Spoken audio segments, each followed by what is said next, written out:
The desert was quiet after the bombs stopped falling.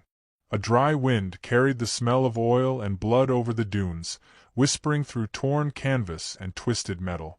It was Tunisia, spring of 1943. The kind of landscape that made a man feel smaller than dust. A young American medic named Corporal Henry Ward crouched beside a soldier half buried in sand. The man's leg was torn open by shrapnel, bones showing pale against the red. Flies already gathered. Ward pressed down with both hands, shouting for bandages, but his voice was swallowed by the hot wind. Around them, the battlefield groaned and crackled. Trucks smoldered, rifles clicked empty, and far off, the Germans were retreating. The war, for now, was quiet. Ward had seen wounds like this before, back in Kasserine Pass. Men who looked stable at first, only to fade within a day as infection turned their blood to poison.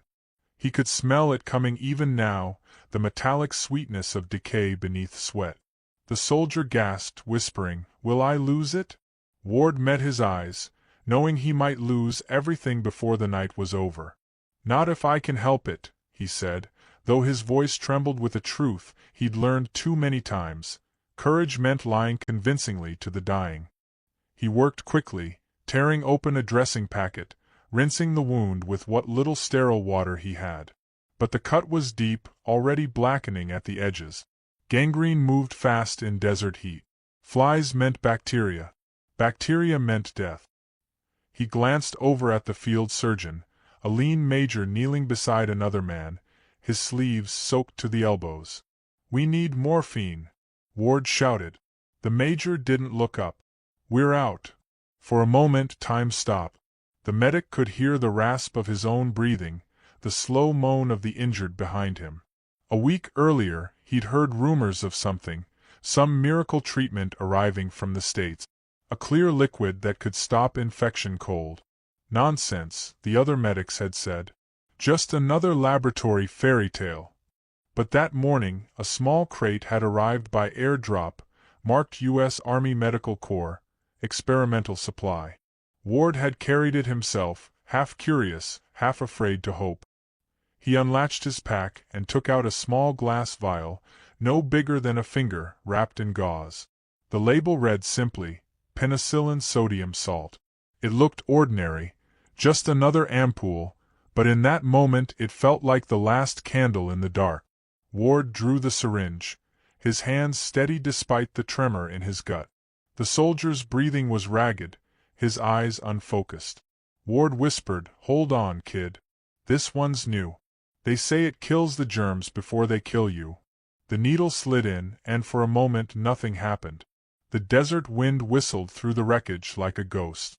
Then, and for a moment nothing happened. The desert wind whistled through the wreckage like a ghost. Then, slowly, the man's shivering eased. His breathing steadied. It could have been coincidence, or faith, but something in Ward's chest unclenched. The morphine hadn't done that. Something else was at work. He didn't know it yet, but he'd just given one of the first battlefield doses of penicillin in the North African campaign. Night fell like smoke. The medics worked by flashlight, their faces pale and hollow under the beams. The wounded lay in rows, some whispering prayers, others staring at the stars as if the sky itself could save them. Ward sat beside the same soldier, checking his pulse, watching for fever. The temperature held steady. The wound, still ugly, no longer oozed the milky pus that spelled certain death. A small mercy. "You're gonna make it," he said softly. The young man tried to smile, his lips cracked and dry. "Feels like I already did." Beyond the field hospital, the sounds of trucks shifting and boots marching hinted at movement, another push eastward, deeper into Axis territory. But in that small circle of light, it was as if the entire war had paused to watch one man cling to life. Ward stared at the vial in his hand. Just days ago, it had been grown from a strain of mold in an Illinois laboratory, fungus turned medicine. It sounded absurd even to him. How could something born in rot bring such healing? Yet here it was, fighting an invisible enemy deadlier than any rifle. He didn't know the names behind it. Fleming, Flory, Chain, or the factories racing through the night to turn mold broth into salvation. He only knew that, for once, he hadn't lost another man to infection. The war had taught him not to believe in miracles.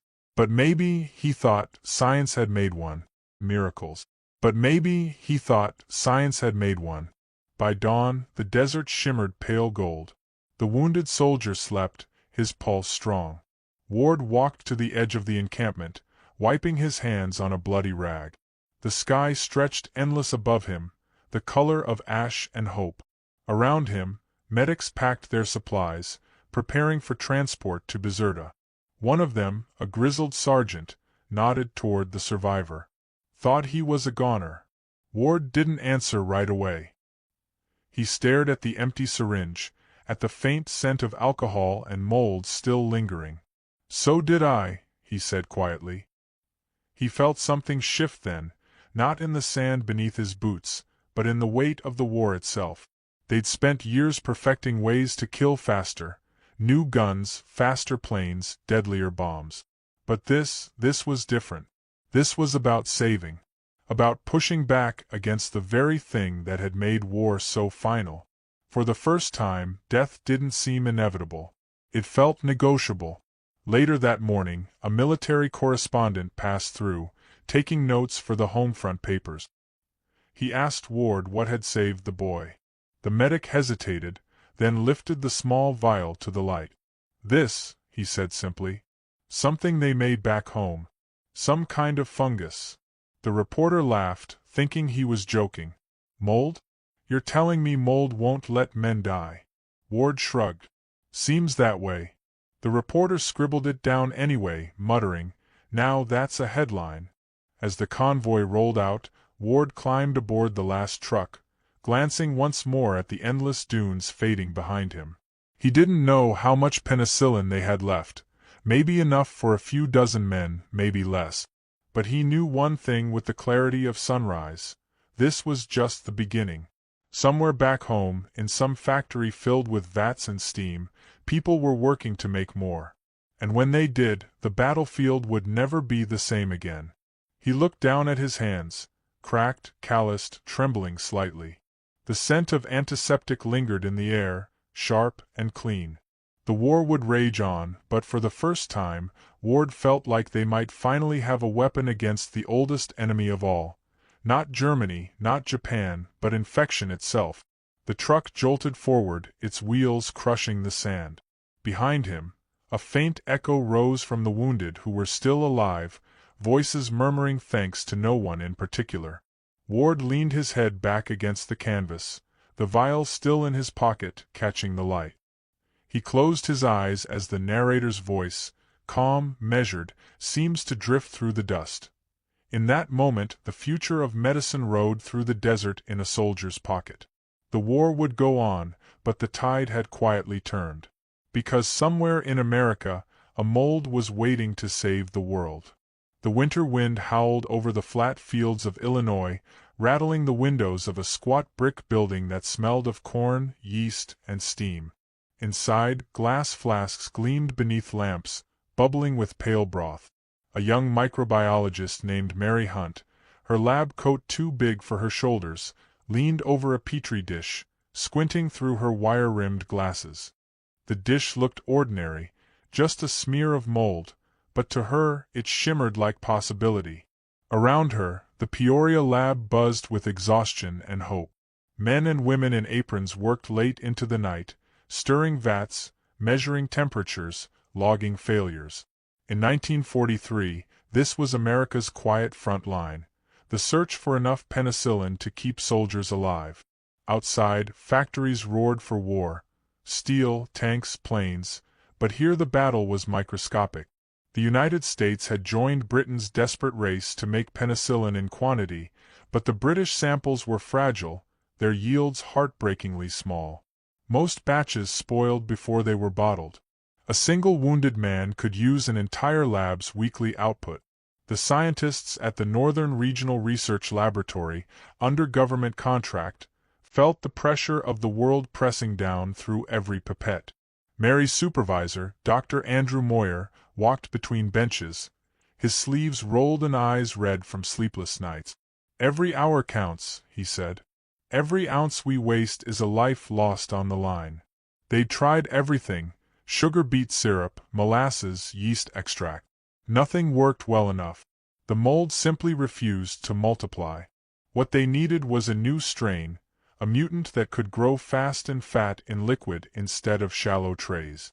The lab's benches were cluttered with jars of mold from bread, fruit, even old socks labeled like strange trophies. Fleming found his by accident, Moyer reminded them, his voice half stern, half hopeful. "Maybe we will too." Mary smiled thinly, tucking a strand of hair under her kerchief. Her job was supposed to be simple: collect samples, test them, record failures. But that night, as snow fell against the frosted window, she wondered if chance ever really favored the tired. During lunch breaks, she liked to wander the Peoria markets, fresh air after the sour smell of fermenting broth. The next morning, in the produce section of a corner grocer, her eyes caught on something small, a golden cantaloupe with a faint blue bloom along the rind. The grocer scowled. "Spoiled," he muttered. She smiled. "Perfect." He handed it over, puzzled. She carried it back like treasure. In the lab, she sliced it carefully, scraped the mold into a dish, and labeled it Sample 13, Peoria melon. The mold grew fast, too fast. Within days, it had overtaken the control dishes. Under the microscope, its filaments spread like fine lace. When they tested its yield, the numbers startled them. 10 times stronger. 10 times more productive. Moyer ran the test again, then a third time. The result held. He called the team. Contamination ruined half their work. Bacteria crept in through cracked seals, killing the precious mold. Tempers frayed, voices rose. "We're scientists," Moyer said once, slamming his clipboard onto the bench. "But right now we're farmers of miracles." The team started wearing aprons over their coats, scrubbing floors with bleach until the room smelled of fear and cleanliness. As the months passed, other names joined the cause. Pfizer in Brooklyn, Merck in New Jersey, Eli Lilly in Indiana. The War Production Board gathered the nation's best chemists, promising priority access to sugar, steel, and glass. Factories that once brewed whiskey now brewed penicillin.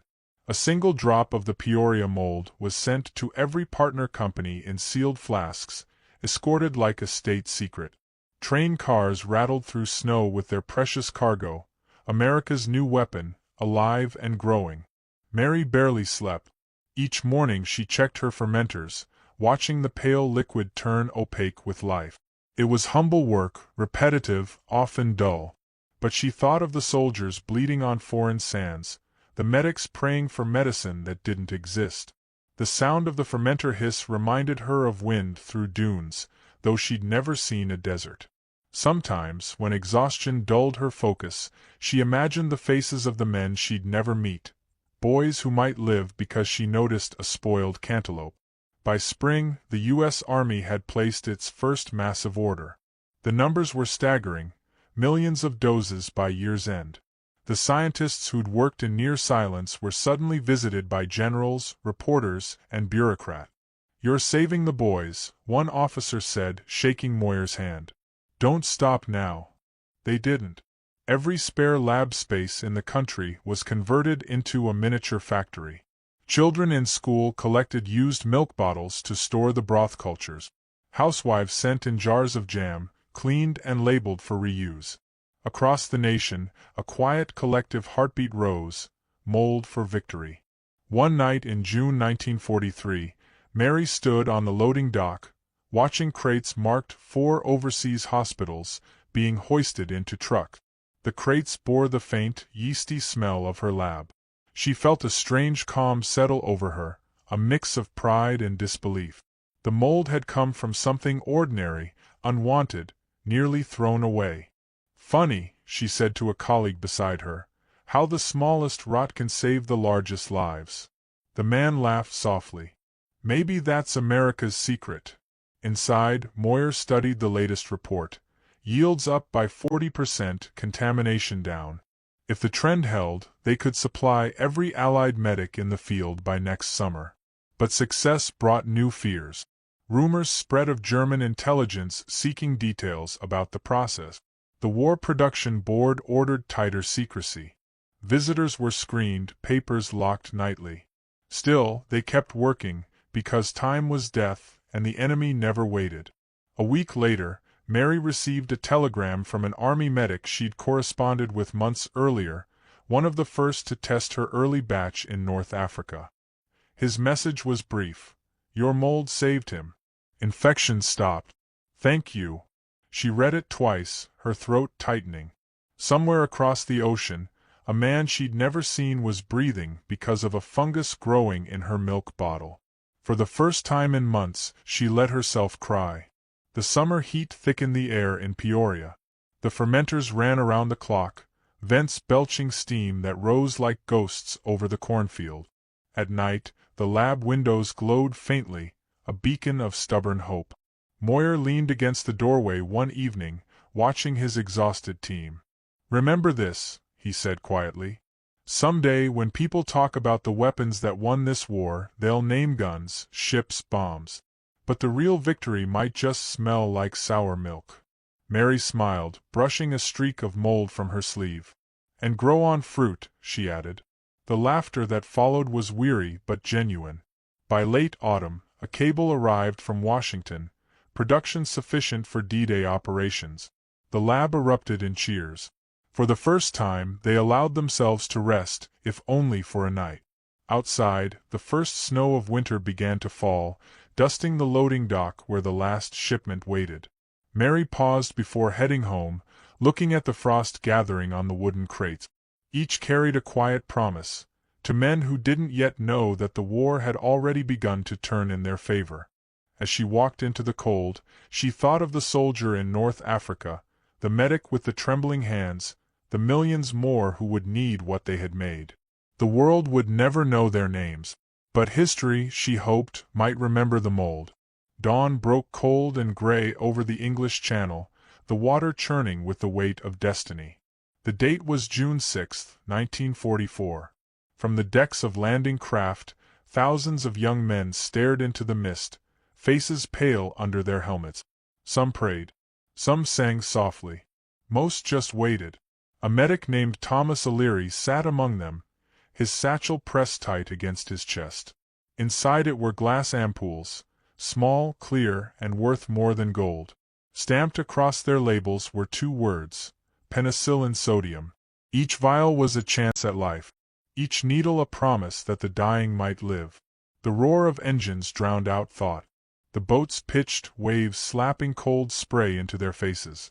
Somewhere overhead, the sky vibrated with the thunder of Allied bombers. O'Leary thought of home, of his wife's letter folded in his breast pocket, of his sister's photograph pinned to his helmet strap. "You'll make it back," she'd written. He didn't believe it, not really. But he hoped the boys beside him might. As the ramps dropped, the world erupted. Gunfire shredded the surf. Men stumbled forward into chaos, the sea turning red around their boots. O'Leary moved on instinct, crouching low, dragging the wounded to cover. His hands were already slick with blood. The first hours blurred into a rhythm of fear and duty. Bandage, tourniquet, morphine, next. But this time, he carried something new, something that made him feel less like a man patching holes in a sinking ship and more like someone holding a lifeline. By noon, the beach was littered with bodies, living and dead. Behind a line of wrecked tanks, O'Leary knelt beside a corporal whose leg was shattered, the wound already swollen. "Don't let them take it," the soldier gasped. "Please." O'Leary knew what infection could do. In Italy, he'd watched men die slowly from wounds less severe. He reached into his satchel, hands trembling not from fear but reverence. He drew a syringe, pierced the ampoule, and whispered, "You're lucky, son. The good stuff's finally here." He pressed the plunger. The soldier winced, then sighed, his breathing easing as O'Leary packed the wound. Around them, the air reeked of cordite and salt. Shells screamed overhead, shaking the ground like thunder. O'Leary barely noticed. He was thinking of the scientists in America, the ones he'd read about in Stars and Stripes. Some woman had found a mold on a melon that changed everything. A woman in a lab coat had given him this weapon, and now he was giving it back to the world. Hours later, in a makeshift tent hospital just beyond the beachhead, the wounded came faster than the stretchers could carry them. The doctors moved like dancers, their steps frantic but precise. "Keep them alive," barked Major Ellis, the field surgeon. "No amputations unless necessary." His voice cracked with a mixture of exhaustion and awe. "We've got the penicillin now, use it." The nurses worked with practiced grace, breaking ampoules between gloved fingers, filling syringes, whispering reassurance into ears that barely heard. For every man who still breathed, there was a bottle of hope. Fevered soldiers cooled. The stink of rot that haunted every wartime ward began to fade. The old smell of infection, of death creeping slow and unseen, was being driven out by something sterile, sharp, and clean. "You can smell it," one nurse said quietly. "Smells like life." That night, the medics rested for the first time in days, their tents flickering with lantern light. Outside, the muffled booms of artillery echoed like a heartbeat. O'Leary sat on a wooden crate, unwrapping a fresh bandage roll, watching the horizon burn faintly orange. "You ever think about what's in those bottles?" he asked the nurse beside him. She smiled faintly. "Something from heaven," she said. "Or maybe from a fruit stand." They both laughed, the kind of laughter that only tired people share when the world hasn't quite fallen apart. But behind the quiet pride lay a grim truth. The supply was limited. For every soldier saved, another still waited. The doctors argued late into the night about dosage, about who needed it most. "Give it to the ones who can walk again," Ellis said. "We can't waste miracles on the hopeless." O'Leary stared at the remaining vials, only 6 left. Each decision felt like a coin toss against God. He chose as best he could, trusting instinct more than rules. Days passed. The beach turned into a port. The wounded were ferried out by ship, the healthy pushed inland. The tents filled again, this time with soldiers from the hedgerows of Normandy. O'Leary saw things he'd never forget. A man whose infection vanished overnight, another whose fever broke as if death had lost its grip. "It's like cheating nature," one doctor whispered. "For the first time, we're winning the second war, the one against disease." A letter arrived for O'Leary 2 weeks later. It came from Illinois, from someone named Mary Hunt. It was short, almost shy. "We heard the first doses reached Normandy. Take care of them, they took care of us." He folded the letter carefully and kept it in his breast pocket beside his sister's photo. For the first time since he'd landed, he slept through the night. In London, the news spread through military hospitals like wildfire. Infection deaths had dropped by nearly 80% since D-Day. The U.S. Army Medical Corps sent telegrams of gratitude to the labs and factories back home. Reporters called it a miracle drug. But to the men who held it in their hands, it didn't feel like magic. It felt like mercy made tangible, a weapon that healed instead of harmed. One afternoon, as O'Leary tended a soldier with a bayonet wound, a war correspondent crouched nearby, scribbling notes. "What's that stuff you're giving him?" he asked. O'Leary didn't look up. "Penicillin," he said simply. The reporter grinned. "Another kind of ammunition, huh?" O'Leary smiled faintly. "The only kind that gives back what war takes." By summer's end, crates of penicillin lined every field depot from Normandy to Paris. The soldiers joked that the medics guarded them more fiercely than rations. "You can run out of bullets," one said, "but not this stuff." The nickname spread. The miracle in a milk bottle. Few knew that the phrase came from the milk bottles used in Peoria's first fermenters, the glass wombs of the mold that saved them all. On a quiet evening in August, O'Leary watched the sunset bleed across the French fields. The war still raged inland, but for the first time, he believed victory was possible, not because of tanks or planes, but because men who should have died were now walking, laughing, writing letters home. He took one of the empty vials from his satchel, holding it to the light. It shimmered faintly, the last residue catching the dusk like amber. He thought of the soldier in Tunisia, the one who'd lived long enough to fight again. He thought of the woman in Illinois, of the chemists, the factory workers, the farmers who'd grown corn that fed the mold. None of them would ever meet, yet together they'd done something astonishing. They'd made compassion industrial. O'Leary slipped the empty vial into his pocket and stood, hearing distant gunfire rolling over the hills. The war wasn't done. But the world had changed, quietly, irreversibly. The camera lingers on his face, as the narrator's voice fades in. For every bullet fired that day, there was one drop of something stronger, something that chose to save. On June 6, 1944, the Allies invaded not just Europe, but death itself. The war was ending, though no one believed it yet. Across Europe, smoke still curled from cities flattened into silence. The snow of that last winter carried ash in its folds, drifting over graves that had no names. In the hospitals, rows of wounded soldiers watched the world return to life, slowly, unevenly, as if the earth itself had to relearn how to breathe. The smell inside those wards was different now. Not rot, not despair. It was clean, sharp, sterile. The old scent of death had been replaced by the faint tang of penicillin.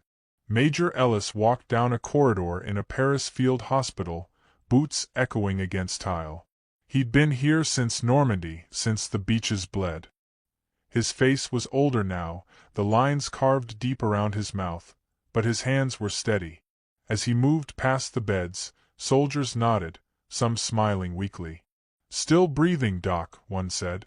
Ellis smiled back, a rare thing these days. "Good. Keep doing that." On the table beside each bed sat a small glass vial, empty, gleaming in the afternoon light like medals of survival. He stopped at a cot where a young nurse was changing a dressing. The patient was a private with a shrapnel wound to the shoulder. "No fever," she said. "Healing clean." Ellis lifted the bandage edge, saw the neat pink of new flesh, and nodded. 6 months ago, that same wound would have festered, spread, killed. Now it was nothing more than a scar in progress. "Write to Peoria," he told her softly. "Tell them it worked again." Outside, the sky hung gray and wide over the city. Trucks rumbled past carrying supplies. Not ammunition anymore, but medicine. Ellis lit a cigarette and leaned against the wall, the cold biting his fingers. He thought of the men who hadn't lived to see this, those who died in North Africa, Sicily, the Bulge. He'd lost count. But now, every soldier who walked out of a ward alive felt like a small rebellion against history itself. Meanwhile, an ocean away, in Illinois, Mary Hunt stood at her lab bench, watching the latest batch bubble in its vat. The war in Europe was almost over, but the machines hadn't stopped. They couldn't. Every bottle that left her lab carried the weight of an invisible promise, that humanity could heal faster than it could destroy. Steam hissed through the vents, coating her glasses in mist. A newspaper lay folded beside her. "Germany surrenders." She traced the headline with one finger, half smiling, half crying. Dr. Moyer entered, sleeves rolled, as always. "We did it," he said, voice low but steady. "They say 150,000 saved. Maybe more." Mary didn't look up. "And how many we didn't reach?" she asked quietly. Moyer paused. "Enough to keep us working."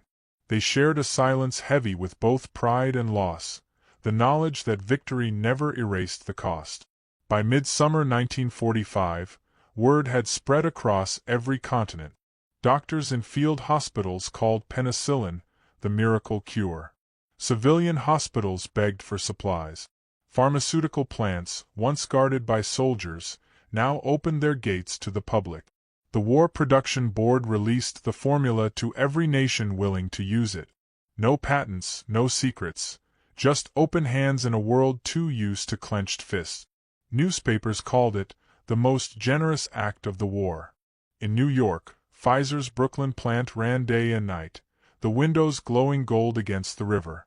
Workers poured out of shifts with pride in their eyes, not because they'd built bombs, but because they'd bottled mercy.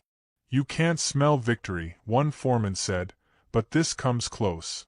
The air around the factory stank of yeast and ammonia, but to those who knew, it smelled like redemption. Back in Europe, Ellis received his transfer orders. The Pacific still raged. "They need men who've seen what this drug can do," his colonel said. He packed slowly, folding his coat, tucking a single empty vial into his breast pocket. When he arrived in Manila weeks later, the hospitals were the same, rows of pain, sweat, fear, but something deeper had shifted. The doctors no longer whispered prayers over the wounded. They gave injections. They believed. One night, as rain beat against the tin roof, Ellis sat beside a young Marine who'd taken shrapnel in Okinawa. The boy was feverish, breathing fast. Ellis checked the wound. It was red but not spreading. He filled a syringe with penicillin, his fingers steady. "This might sting," he murmured. The boy smiled faintly. "Long as it works." The needle slid in, and Ellis watched the medicine disappear, colorless and quiet. It wasn't glory. It wasn't heroism. But it was power, clean, precise, unshowy power, to push back against death itself. 2 days later, the fever broke. The boy slept peacefully. Ellis leaned back in his chair, staring at the rain-slick window.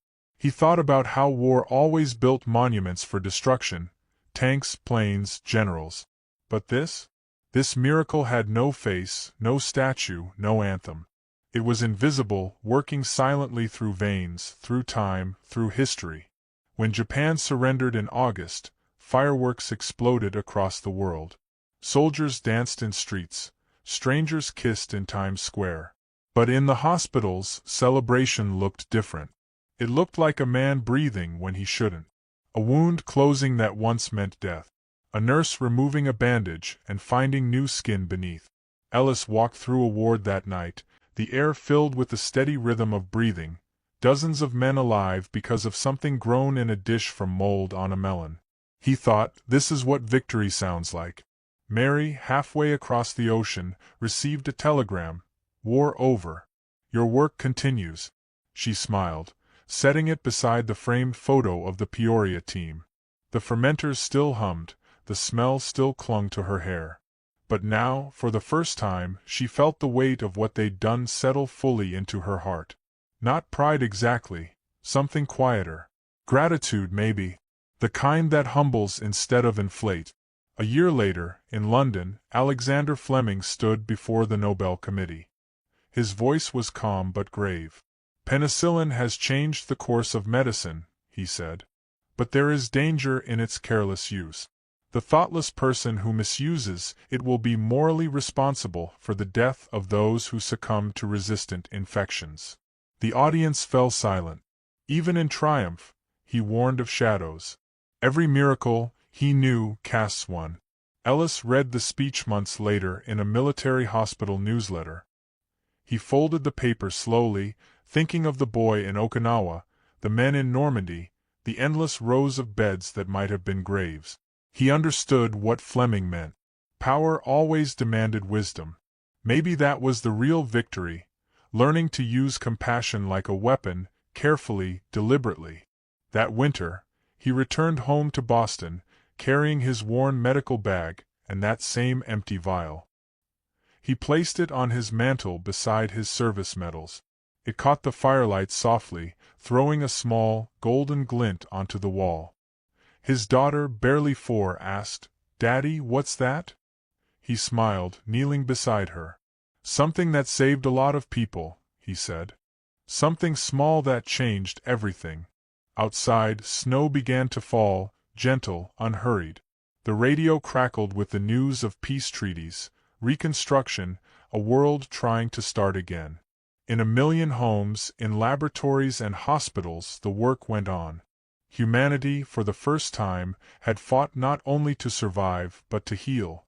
The camera lingers on the flicker of the vial as the narrator's voice fades in, measured, reverent. Wars are remembered for their noise, the guns, the bombs, the speeches. But this victory was silent, invisible, a mold that grew in darkness, carried by ordinary hands, saving 150,000 souls. proof that even in humanity's darkest hours, the smallest light can turn the tide.